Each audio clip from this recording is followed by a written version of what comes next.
So I am really honored to speak to this forum today about a very sophisticated topic, climate change and climate justice in Bangladesh. As you know that Bangladesh is one of the most vulnerable countries to the impacts of climate change, where the country is exposed to a range of natural disasters including floods, cyclones, droughts, which have a very devastating impacts on the lives and livelihood of the people of our country.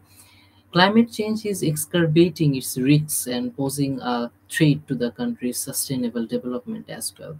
Climate change is not actually just an environmental issues, but also it is a matter of social justice. The impacts of climate change are not evenly distributed here in our country, and those who are most vulnerable are often the least responsible for the cause. And we, the people of our country or Bangladesh, is a very classic example of this kind of injustice, as it has a very low carbon footprint here in Bangladesh, but we are one of the most vulnerable countries of the world who actually face the impacts of climate change. So my story of climate change in Bangladesh is a very sad one. Over the last few decades, I have experienced a series of devastating floods, cyclones, and other natural disasters. Those events have caused widespread damage to the infrastructure, homes, crops, and schoolness of the locality of my area, and many have left. Millions of people of our country become homeless and destitute. I can hardly remember 2017 when the country was hit by one of the worst flood in the recent history, and it has affected over 8 million people and causing damage to the infrastructure and crops worth millions of dollars. The impacts of climate change in Bangladesh are not just limited to natural disasters, they also affect the country's agriculture, fisheries, and water resources, which are the mainstay of the economy. The rising sea level causing salt water intrusion into the freshwater sources in the coastal areas, especially making it very difficult for the farmers to irrigate their crops. The increasing frequency of droughts in the northern part of country where I belong to live is reducing the availability of water, which is leading to crop failure and food scarcity. The story of climate change in Bangladesh is not just about the impacts of natural disasters and environmental degradation, it is also about the struggle for climate justice of the people of our nation. Climate justice is about an ensuring that those who are most affected by climate change can access the resources and support they need to adapt and build a very resilient and very sustainable society. But it is about holding those who are responsible for causing climate change accountable and ensuring that contribute to the efforts to mitigate its impacts. But in Bangladesh, climate change or climate justice is closely linked to the issue of poverty, inequality, and bad human rights. The country is one of the poorest in the world, with over 20% of the population living below the poverty line. But the impacts of climate change are exacerbating this poverty, as it is often the poorest communities who are the most affected ones by the natural disasters and environmental degradation. To achieve climate justice in Bangladesh, we need to take a multi pronged approach. We need to invest in climate resilient infrastructure and ensure that the vulnerable communities of the country have access to the basic services such as clean water, healthcare, and education. We need to support small scale farmers and fish folk who are the most affected by the climate change by providing them with access to credit, technical assistance, as well as market opportunities. We need to ensure that women and marginalized communities are fully included in decision making process related to climate change, as they are often the most affected by its impacts. In the conclusion, the story of climate change in Bangladesh is very complex and multifunctioned as well. It is a story of natural disasters, environmental degradation, poverty, and inequality. But it is also a story of resilience, adaptation, and struggle for climate restoration. As a global community, we need to recognize the urgency, the need for action to mitigate the impacts of climate change and ensure that those who are the most vulnerable are able to actually access the resources and support they need to build a more sustainable and just just future where the climate justice is ensured. So that's all from my side. Thank you. Hi, welcome everyone, and thank you, Mahid, so much for that incredible story. My name is Ava. I am a youth climate organizer based in Oakland, California. I am so thrilled to facilitate this conversation on centering climate justice and climate restoration work. I'm going to introduce the panel here in a moment, but I would love to just share with you all briefly how I came into climate organizing. I started doing divestment from fossil fuel work in college, and then found myself in climate justice roles through Sunrise Movement, helping to steward the local chapter for Sunrise Movement, which is a youth-led climate movement fighting for a Green New Deal. Since then, I have looked at other ways that we can start to restore our climate and center the intersectionality and work of young people that are really facing the brunt of climate change. So first, I will introduce Dr. Sanmi Olowosile. He is an ambassador. Ambassador Sanmi is a sustainable professional, green ambassador, and a climate activist. He's the current chairman of the board of Sustainable Green Environmental Initiative, the president of the African Network of Green Ambassadors, and Nigeria country representative for the Foundation for Climate Restoration. Thank you so much for being here, Dr. Sanmi. For having me. I'm really excited to be here. Incredible. Our next panelist is Kumi Naidoo. He is a South African human rights and climate activist. He has served as the International Executive Director of Greenpeace International from 2009 to 2016, and the Secretary General of Amnesty International from 2018 to 2020. Thank you, Kumi, so much for joining us. Thank you. Good to be with all of you. And last but not least, our third panelist is Delaney Pues. She is the Director of Solutions, Equity, and Stewardship of the Foundation for Climate Restoration. She developed the organization's fourth principle on equity, which provides a framework for analyzing solution capacity to be equitable and just, in addition to leading the organization's internal and external justice, equity, diversity, and inclusion work. Delaney, thank you so much for joining.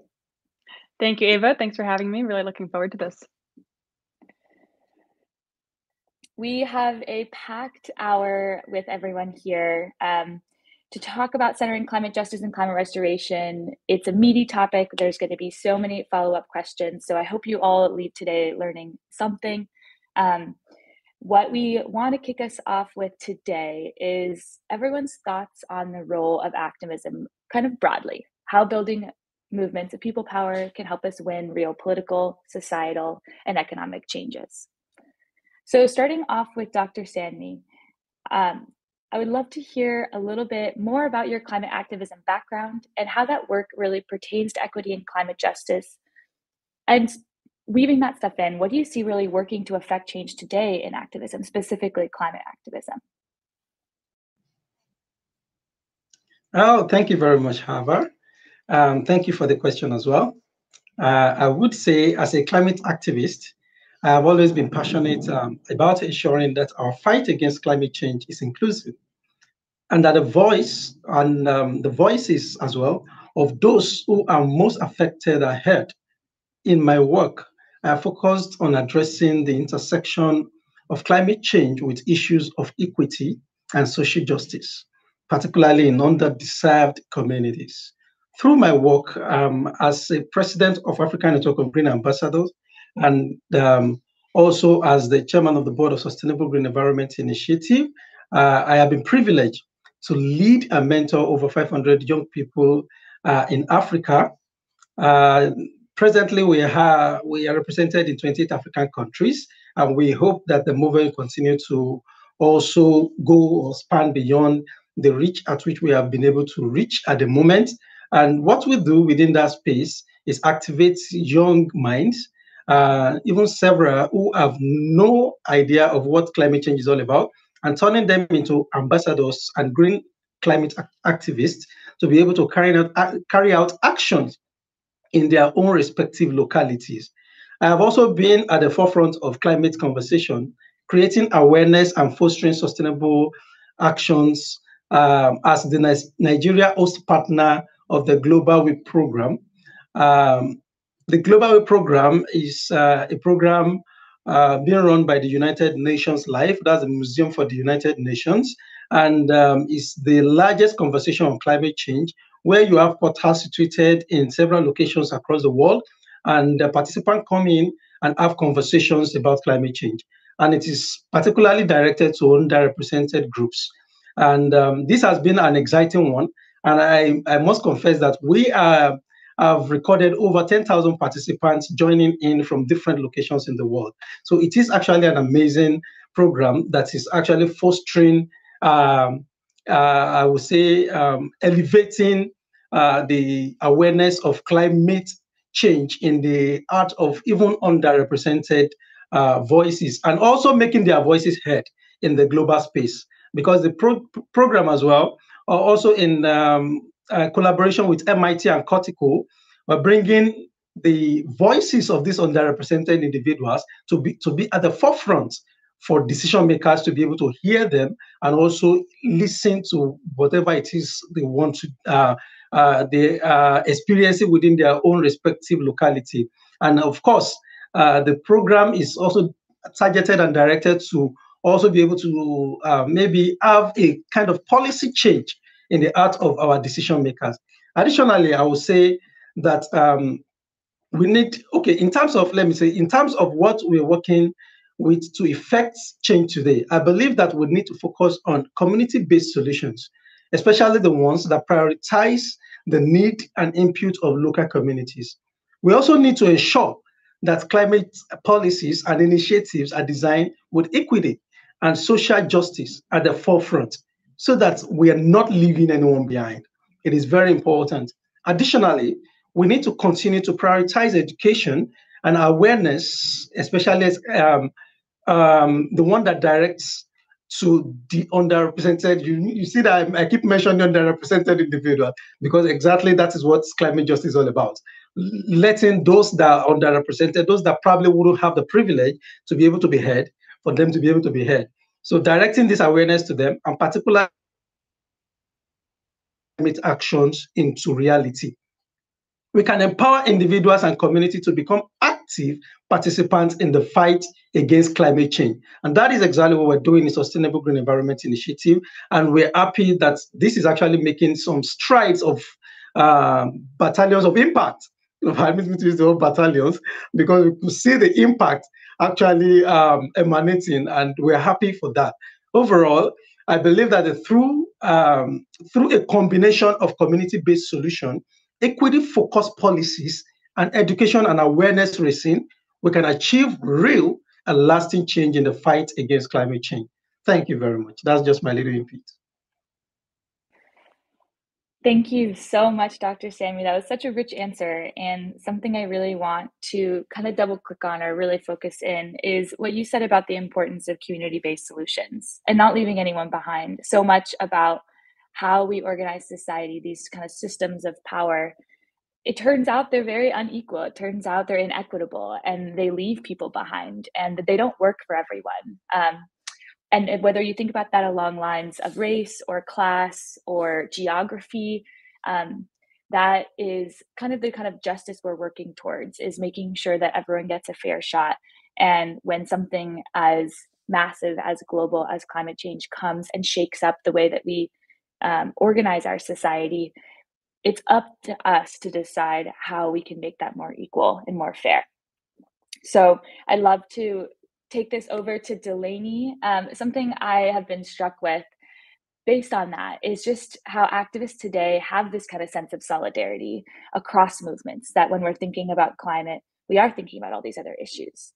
Do you see that, like that when you lift one group up, others are lifted up likewise? And what do you wish more people knew about that kind of dynamic in movement building and specifically in climate?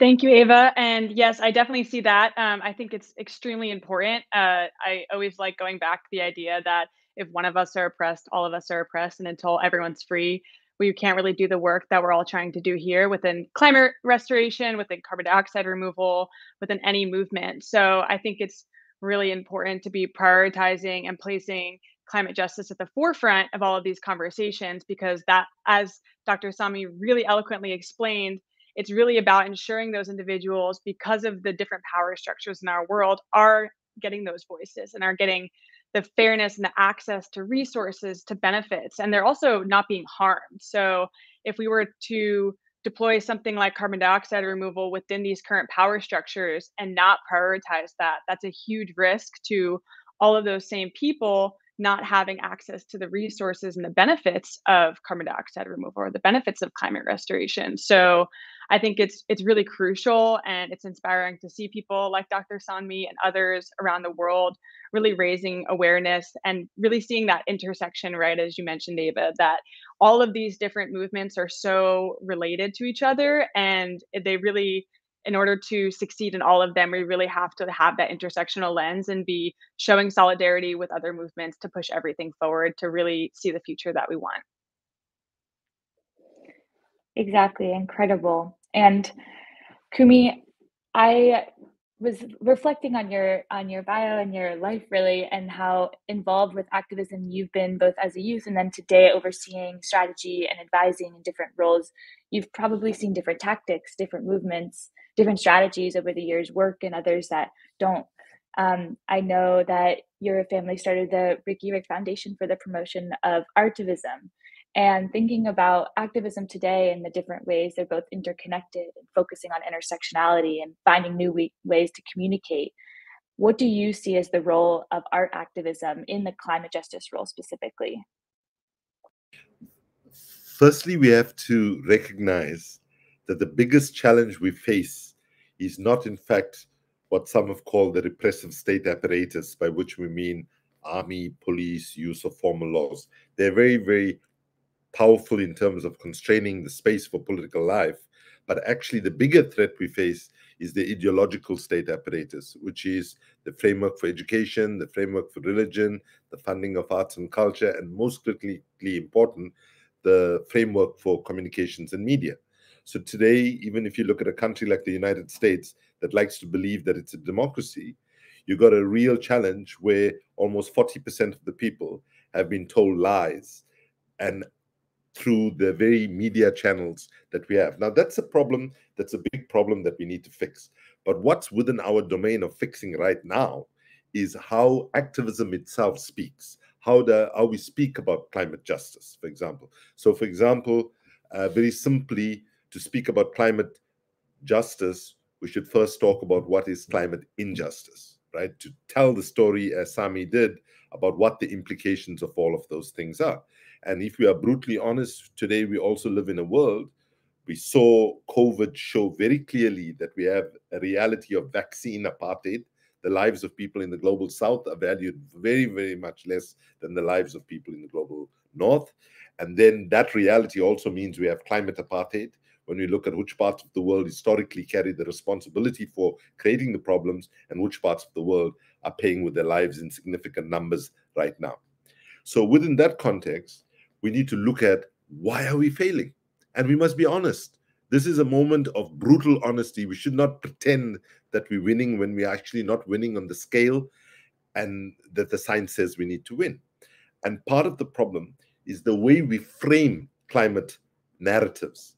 It is far too scientific, far too intellectual, far too jargonistic. There are many words that all of us collectively in this conversation that will use that 99% of the people in the world cannot actually engage in.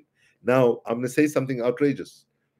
We need to learn from Steve Bannon and the far right in the United States, right? Because what they do is they've ignored the brain.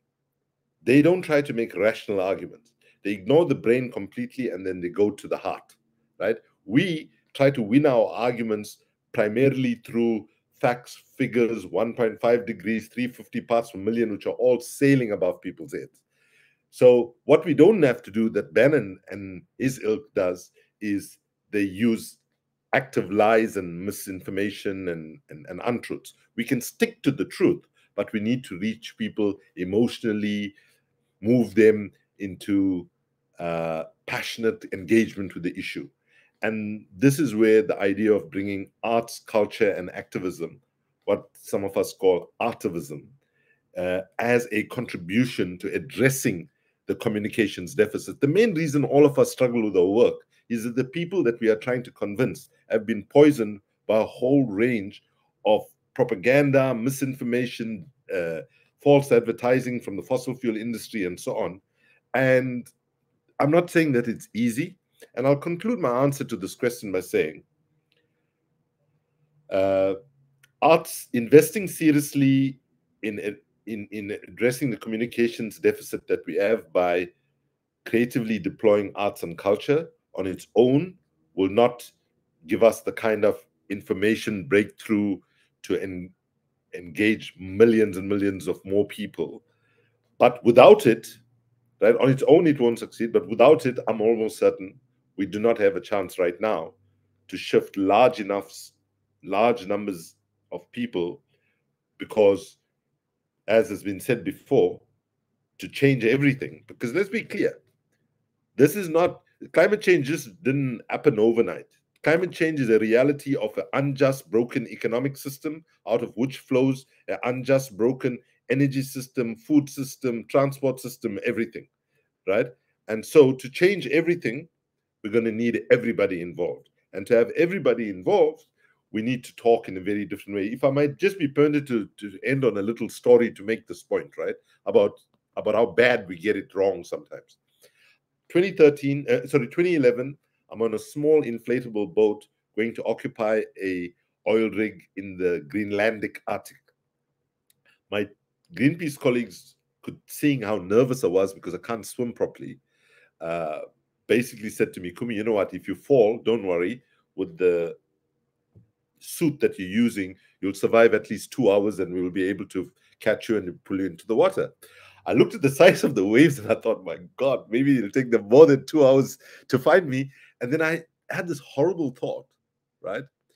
That if this was the last action that I'll be engaging in, most of my family, friends, and comrades back home in Africa won't have a clue what that slogan said. It said, stop Arctic destruction, right? Anyway, we do the action, get arrested, come out, and then eventually I go home and one of my cousin's daughters who understands environmental stuff says to me, Uncle Kumi, what a stupid slogan, stop Arctic destruction. Nobody understood that. And then I asked, what would have been a better slogan? And she said, save Santa Claus now. But think about the brilliance of what she was saying. Activism often projects our consciousness on the people that we are trying to mobilize, right? For activism to improve its impact and efficiency moving forward, we need to humble ourselves, understand where people are, right? And meet people where they are and bring them towards us, right? So yes, if the only association that the majority of people in the African continent and many other parts of the global south have, that Santa Claus is chilling somewhere there in the Arctic, then meet people where their cultural realities are. Don't impose what we as intellectuals or activists might have come to have an understanding without understanding where people are. All struggles only win effectively when people are engaged in fundamental ways. And for people to be engaged, it starts in the mind, right? It starts with the understanding, right? But it has to move to the heart very quickly. And we need to talk less in scientific terms, more, and also not to continue to make the mistake of talking about climate change as an environmental issue. We have to make climate change a people-centric issue. The point about intersectionality that Delaney and Sanmi made are fully 100% endorsed. And that's, in fact, I'll conclude by saying we need to turbocharge intersectionality in our thinking and in our action. Thank you. Well, I love that. That story is going to stick with me too, to save Santa Claus. It definitely works better than trying to figure out the specific ice sheets that we need saving. So thank you so much for that. And I want to reflect on what you're talking about building mass movements and meeting people where they are.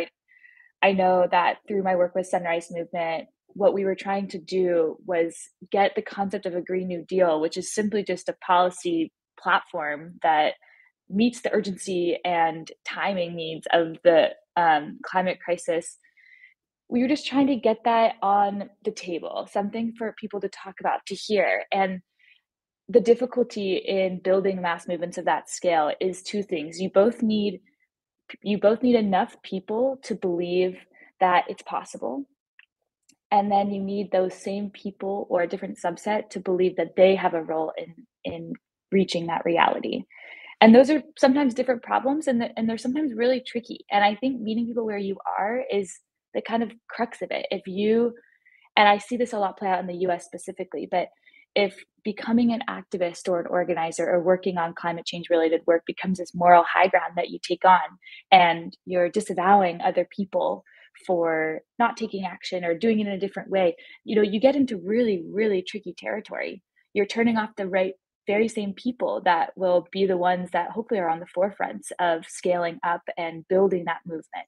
And so I can't emphasize enough how critical it is to build enough strategies to meet people where they are, and specifically to bring them in wherever they are, whatever level of education they are, wherever they live, whatever is the kind of straw that breaks the camel's back. And beyond communication, I mean, there are other issues I see with activism today, stuff that I've struggled with personally, that I've watched the environmental movement struggle with. And a lot of what I'm learning is the climate crisis is, at the end of the day, about power. And we've talked about this, and that's where intersectionality becomes so critical. These power structures that, no matter how many direct actions we've launched, haven't seemed to wither or fade at all. And that power dictates whose voices are centered in these discussions, who is developing solutions, on what timelines.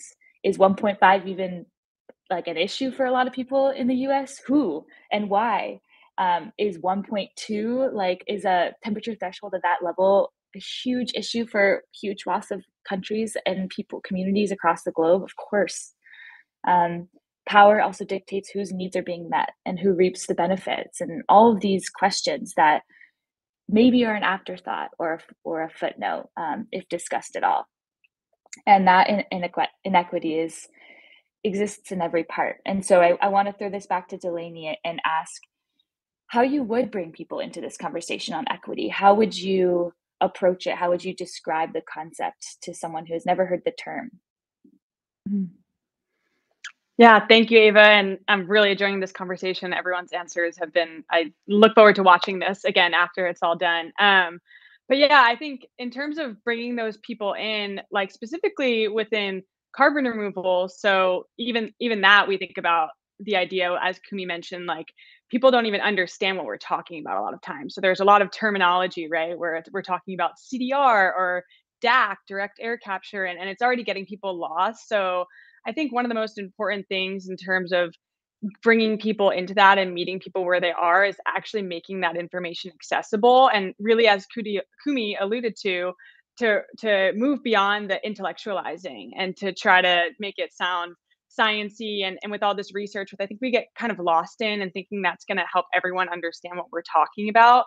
But the reality is, a lot of people, like Kumi mentioned, really need to hear it from the heart. And how do you change hearts? It sometimes feels a little bit easier to change minds, right? But really trying to get into the hearts of different people around the world for all the same issue and to focus on that. So I think trying to personalize it, one of the ways that we're doing it at the forum here is through the idea of storytelling. Kumi's story was amazing, and that's something that sticks with, as Ava mentioned, sticks with us. So really finding those stories and the little personal things. It's hard to see it here on Zoom screens when we get so lost and just we're all in these boxes, right? So I think moving beyond that and having now, as the world is continuing to move beyond COVID, though it's still happening today, to really find those one-on-one personal connections and realize it's not all about the carbon, and it's not all about the 1.5, right, or the IPCC report. Even that's a term that people kind of goes over their heads. So really finding something like Santa Claus that makes sense to everyone and moving with that and remembering that and having that personal touch point and remembering we're all human again instead of getting so lost in the books and everything. So yeah, that's what I would say. Yeah, that sounds so interesting. And I think explaining that kind of concept of equity, or like how to kind of change these hearts, it comes in all different flavors. And part of how I've seen it play out in, the US is having neighbors and comrades and friends, family members that struggle with different issues, and finding the ways to say, look, like, climate change is an intersectionality thing. In Oakland, California, we deal with housing crises, we deal with homelessness, we deal with gender inequity in the workplace. And there are ways that climate intersects with a lot of these issues. And spending the time to talk about that, it goes really far, because not only are you centering climate justice in these climate conversations, but the next time someone's thinking about housing issues, they're like, this might actually have something to do with climate too. And that is the way you build mass movements. So I want to pass it off to Dr. Sanmi and talk a little bit about how you see this kind of inequity or climate justice or injustice conversation play out specifically around global north, global south, based on the work that you've done, and how does it color your perspective on direct action and activism? Yeah, thank you, Ava. It's really amazing to hear those thoughts from Kumi, and also even backed up by Delaney, because actually that's actually the way, and it resonates so much with me, because this is actually what I've experienced real time. Because there are some times you probably want to communicate with people or some individuals that have no idea about what climate change is all about. And you say climate change is actually a global crisis. And if we don't take it very seriously, we're going to be in serious mess in the world. And we're like, I don't understand what you're talking about. What exactly is climate change? And how do I relate climate change to my life? I go out day in, I come in. How does climate change affect my going out? How does it affect the kind of food they are unable to, there are so many that are unable to actually relate with the maybe ambiguous grammar that will actually associate with climate change, just like Kumi mentioned, which is actually very, it's actually the spot on response to that. And I believe that communication is actually very key to any successful activism. Climate change is a complex issue, and it requires effective communication to bring people together to take actions. And of course, just like Kumi also mentioned, we have to strike right into the heart, not about just being academic about it or just trying to formulate some things within the brain about it. We have to really pass the message across that so much that it probably hits the heart of those that are hearing it, and they have the heartfelt engagement and they are also convinced that, yes, I should be part of this, and to solve the problem of not communicating correctly. Which is actually very, very, very important. We need to ensure that we are listening to diverse perspective as well, right? Because there are various of perspective that probably might even give us some of the driving solutions, but they are not heard. And this is also very important. So diverse perspective we need to look into. And that is why it is important that I was talking about the need also to extend how we pass our message across and make sure that our message is accessible and understandable to everyone.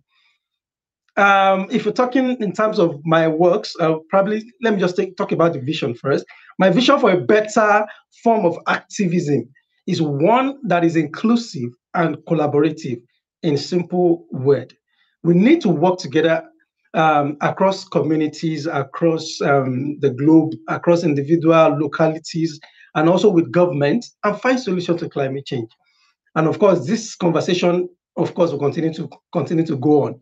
This means not only raising awareness, but also advocating for policy change, for essentially the policy change that will address the root cause of climate change and also promote equity and justice. So now, if I want to probably delve into my work as a climate activist in this space, I would mention that I strive to engage people in meaningful conversation about climate change and its impact on vulnerable communities, and also work to promote a message of hope and inspire people to take action in their community. And that's exactly what Kumi was talking about, right? Trying to drive the message through art, music, and various platforms through game. And that's exactly what even the Global Way is doing, which is actually amazing. Bring people together and, you kind of play a game. And the game is something that actually resonates with you. And you'll be able to understand that throwing your trash in a very bad manner or not sorting your waste is actually something that is not good for the environment. It could actually come through game, trying to understand trying to understand exactly what the situation is by trying to bring people from different perspectives to connect to the message of climate change in itself. All right. My perspective on taking climate action is shaped by the belief that we can make a difference if we all work together and take a holistic approach to solving the problem. We need to take into account as well the interconnection between climate change, social justice, and economic development. I think Kumi also mentioned that, which is very important, and work towards solution that will benefit everyone. Thank you.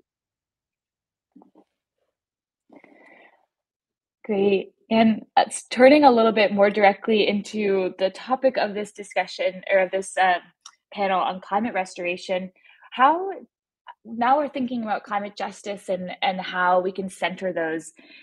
Kumi, what do you feel is essential to place? Like, why do you feel like that is a critical piece of the carbon dioxide removal or greenhouse gas removal or just climate restoration topic more broadly? How do you see those interacting?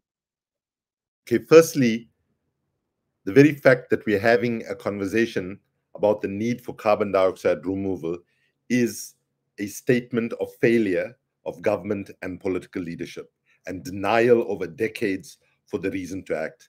And the fact that they've delayed acting and they've allowed the fossil fuel industry to have the kind of impact that they've had is why now we have to explore this conversation, firstly. Secondly, let me just say that most people in the global south are shit scared about this conversation, right? Because if you look at where the conversation is being driven from, it's largely being driven from the same places that caused the climate crisis in the first place, the same places that gave us the economic system that we still have, the conventions around the energy thinking that still needs to be broken. The third thing is that people are anxious in the global south, especially, even for the more non-conventional carbon dioxide removal interventions such as tree planting, right? So the IPCC in 2018 said, we should plant 1 trillion trees, right?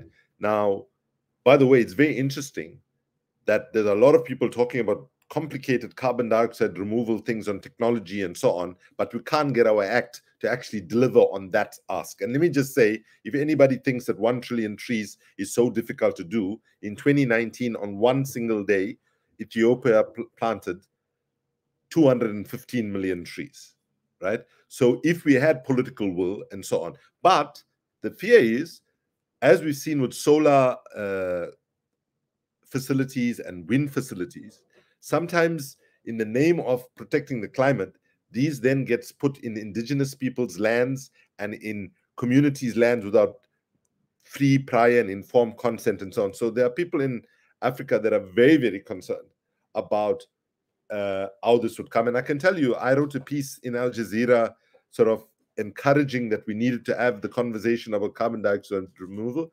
And some activists, climate justice activists in Africa reached out to me, wanted to have a conversation, were critical about the fact that I was even opening the conversation, right? So I just want to be very clear that there's a lot of anxiety around it.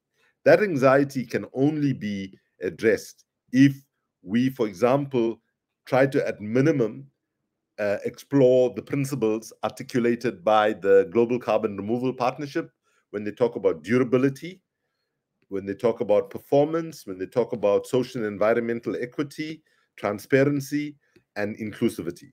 And so the challenge is, how can we ensure that to that is added notions of intersectionality, right?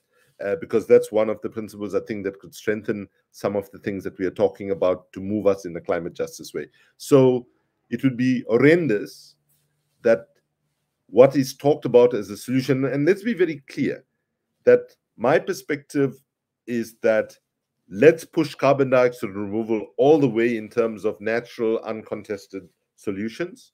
With regard to technical solutions, let's make sure that the industry on their own don't decide this is what we're going to do, which is very likely to happen. And then we have a wild, wild west situation where big companies then just run, and those of us in the global south who don't have any influence over these companies are left on the receiving end. So it's really also ensuring that the processes by which decisions are made and so on about whether this technology is fine or not fine must be decided by either the IPCC or another globally recognized entity that actually says, okay, this intervention will do A, B, C, D, E. It might have X, Y, and Z risks. Let's go then and look at those risks, and if those risks we need to satisfy ourselves that we don't do an intervention that reduces emissions temporarily, for example, but creates 5 other problems that we have no control over. So let's understand that carbon dioxide removal is tricky, and what makes it worse is that carbon capture and storage, which is something completely different from what the carbon dioxide removal folks talk about, is lumped together, as sometimes even geoengineering is jumped together with carbon dioxide removal. So we have to talk about this in an accessible way, in a way that talks about the dangers, and in a way that says we can't just make this thing happen with keeping all the economic system exactly in place as it is and expect to get justice out of it. Thank you. I think that's exactly right. I've been thinking a lot. So I did my last year, I spent researching carbon dioxide removal, and I was on one end of the spectrum, which was pretty against it for the same reasons that you mentioned at the very beginning, which I was like, I am not ready to admit that we have failed this much. I'm not ready to say that the fossil fuel interests have won, and we're at the point where we need this. When you fight your whole life for a livable planet, and then you realize that everyone's getting really excited about this new industry, and you start to see the gears turning, you start to worry, exactly like you've mentioned, Kumi, that this will just be another example of the lineage of social marginalization, disproportionate risks, exclusion of voices that we've seen play out with these vested interests in the fossil fuel regime. And I worry about our ability to change that, to fix that for the better for carbon removal. And also, we don't really have a choice. So curious how folks think about that specifically with carbon removal, and we'll pass it back to Dr. Sanmi to ask how you come into climate restoration work, and how do you see yourself dedicating yourself to this new industry or this new solution? Okay, thank you, Hava, for that question. And it's an amazing topic that Kumi has really dealt on, and this is actually the major issue, which he has actually mentioned a lot. I'll just I'll probably just quickly jump into how I found myself in climate restoration line, right? Professionally, I'm a construction specialist, a quantity surveyor by profession, and that's actually where my career began.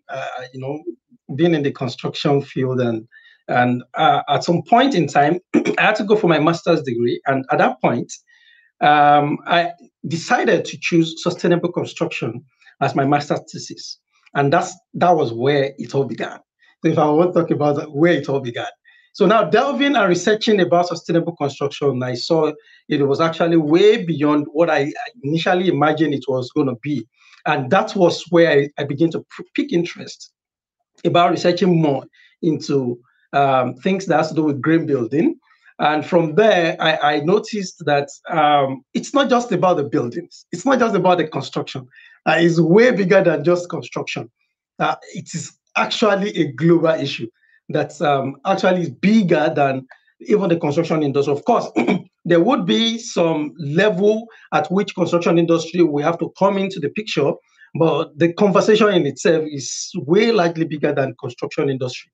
And that was how the climate change activism in itself began. And in my own little way, started the environmental impacts project within that space. And then, lo and behold, I came across Foundation for Climate Restoration, which actually opened my eyes to quite, because FOCR actually have quite a number of rich resources that can give you an understanding about how to be able to sequester. If you are talking about carbon sequestration, you have several rich materials from FOCR where you'll be able to learn hands-on. And from several of these resources, I started delving into how I can start action in that space. And that was actually what my entire storyline has actually been. And then from there, I started a little movement in my country called Nigeria, and bringing some little activists together, we're able to start up a type of action that spark and shine forth, not just within Nigeria, but in 28 African countries. And now we can say that we actually have an impact-based solutions that we're driving in the climate restoration, because where it all began was climate mitigation and adaptation. Now it's furthering more into going into climate restoration as well, to be able to, at least in our own little way, make our little impact on the world. I don't know if that actually gives you an enormous answer. Great. Well, that's so interesting, Dr. Sanmi. And I want to actually stick with the foundation for a minute and pass it off to Delaney. I know you designed the Foundation for Climate Restoration's fourth principle of equity, which provides this framework for analyzing a climate solution's capacity to be equitable and just, which is specifically important per this whole conversation on climate restorations and carbon dioxide removal specifically, because we hear a lot in this industry about, can it scale? Can we down cost it to make it financially sound? Can we make sure it's durable?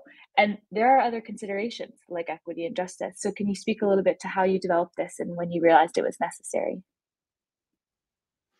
Yeah, absolutely.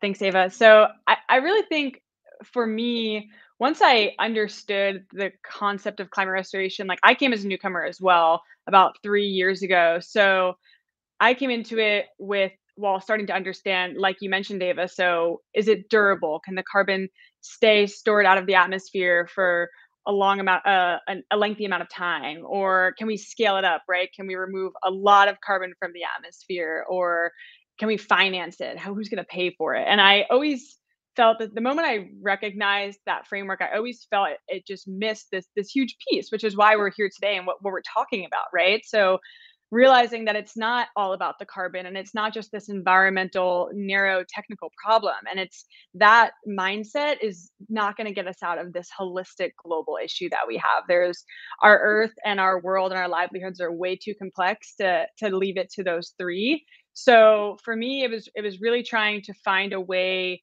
to kind of bake in the conversations, the ideas that we've been talking about today, and get as much of it as in the idea and the considerations as possible, but also not leave it to a checkbox, right? Not just oh, well, it's not this number, it's not this calculation you can make in this other way. It's a lot deeper than that. And it requires a lot of thought and intention with the people who are behind it. So I created the principle of equity within an extended framework that really considers different types of justice that address the problems that we're talking about today. And of course, even that alone is not going to solve this issue, right? There's so much more than just putting in an evaluation and like having that be the kind of way to go about things. There's so much more that needs to happen. But for me, I brought it within the context of procedural justice, which is thinking back to that decision making and who has the decision making power, who's engaged on these issues. As Kumi mentioned earlier, a lot of carbon removal conversations are happening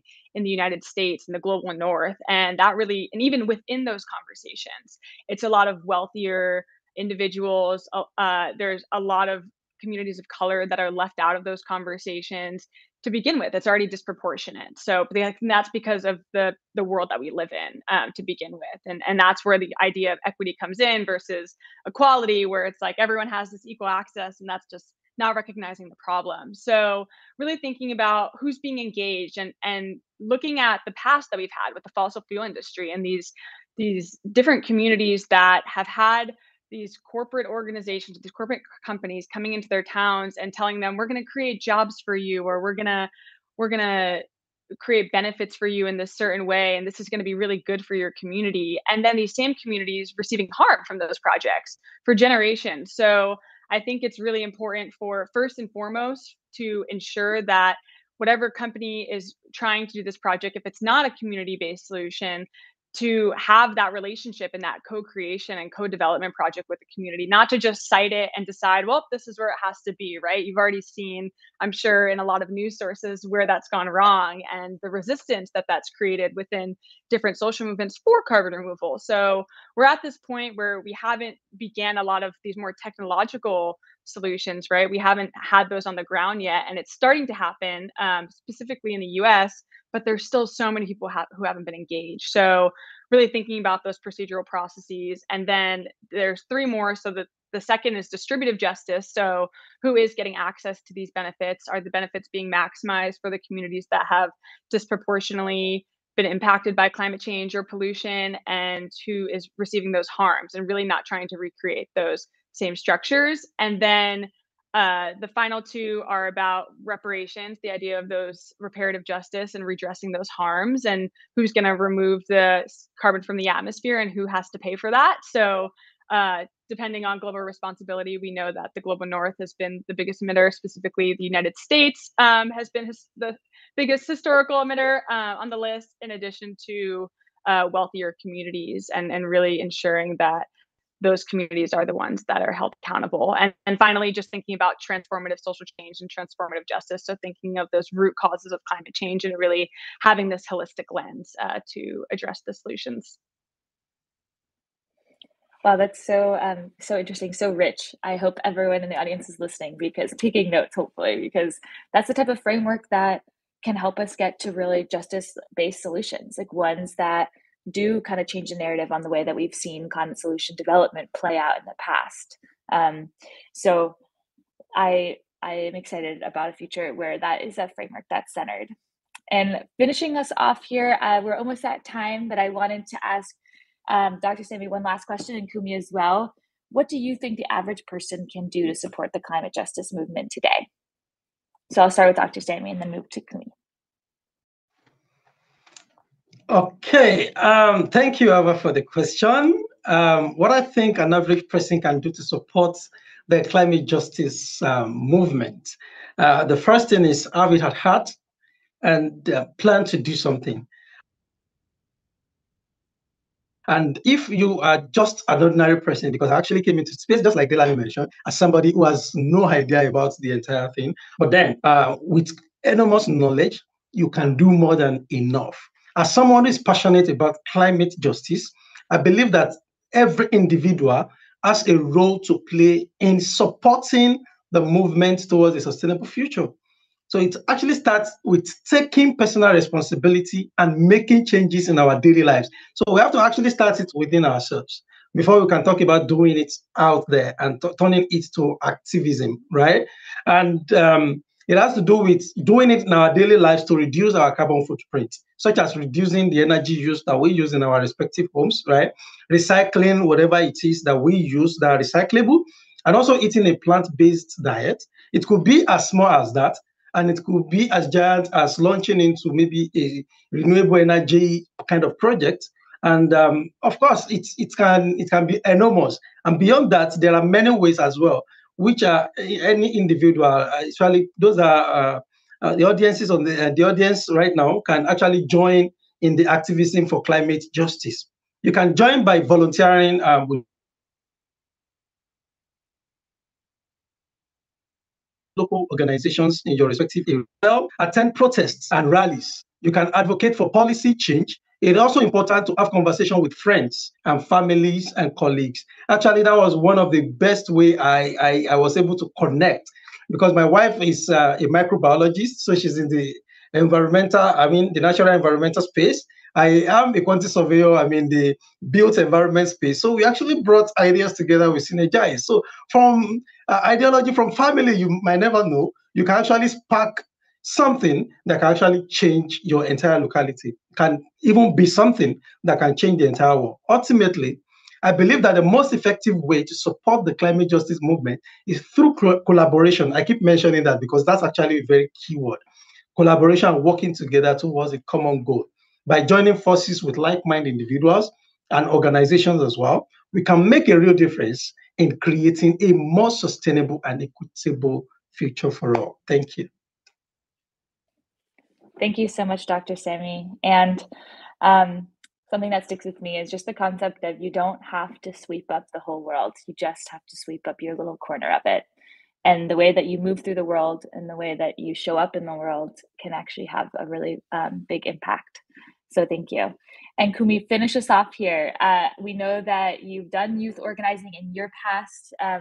You, at 15 years old, you were organizing school boycotts against the apartheid education system. So speaking to this youth audience of hopefully budding climate organizers today, what advice do you have? What can you share, bestow of wisdom to?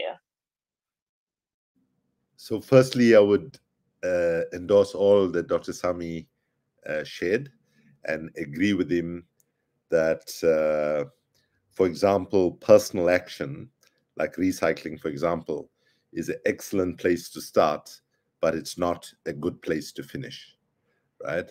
And that is, we need to make sure that people enter in the way that Dr. Sami suggests.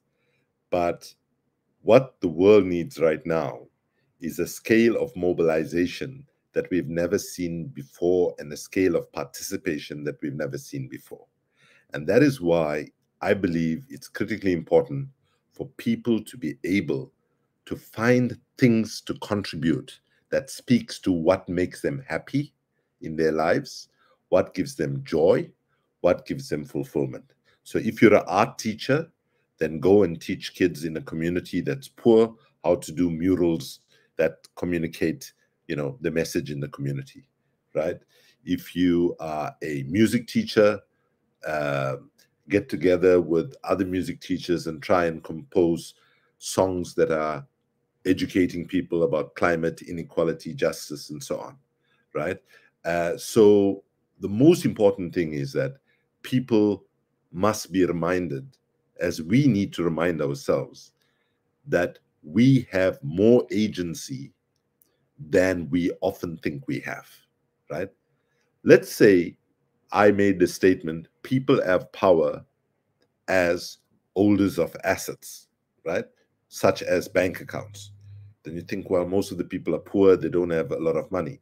But I can tell you stories about in Australia, for example, when they were pushing together with the largest coal mine in Australian history, when everybody mobilized, they went to the banks and said, you will not fund our children's death and destruction in the future. All the banks in Australia agreed not to fund those coal mines, for example, right? So I conclude by saying that pessimism is a luxury that we cannot afford in this moment of history. The pessimism of our analysis can best be overcome by the creativity of our thought, our actions, and our humanity and our creativity. And that's what we need to be focused on. Having said all of that, we must be honest. The future does not look bright and wonderful and glowing. It's going to be difficult. But if we believe that what's at stake is not some ethereal thing called the planet, because let's be blunt, the planet does not need saving. If we continue on this path, right, we warm up the planet in the way that we're doing, we will be gone, the planet will still be here, and everybody is worried about saving the planet. When we become extinct as a species, you know what's going to happen? Good news. The oceans will replenish, the trees will grow back, and so on. So let's understand the struggle to avert catastrophic climate change is nothing more and nothing less than protecting our children and their children's future. There can be nothing more important than that. And however difficult the changes that we need to make, I believe we must muster the creativity, the courage, and the capability to make those changes. And I believe it's within human capacity to do it, even though, if we are brutally honest, that window of opportunity is fast closing, especially for many of us in the global south. Thank you very much. Wow, thank you so much. I'm getting shivers just thinking about that. Just one final thank you so much to our incredible panel, Delaney, Kumi, Dr. Sanmi. This has been such a rich and incredible discussion. And thank you to the Foundation for Climate Restoration for having us today and centering climate justice and these climate restoration topics.